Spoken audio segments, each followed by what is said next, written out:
My name is Kevin Jones, and this is the Sending and Receiving Messages chapter from the Java API for WebSockets class. In this chapter, we look at how to send and receive both text messages and binary messages.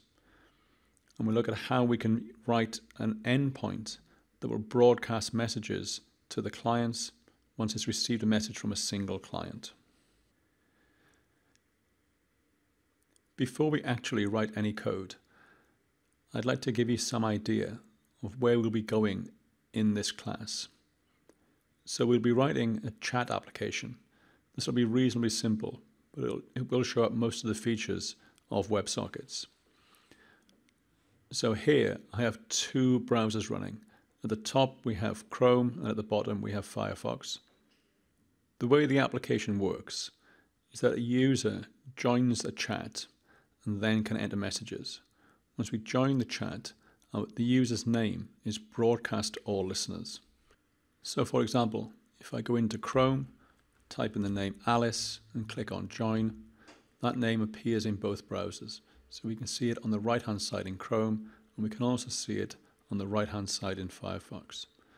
So in this case, we are sending a message from the browser to the server. This is essentially a text message.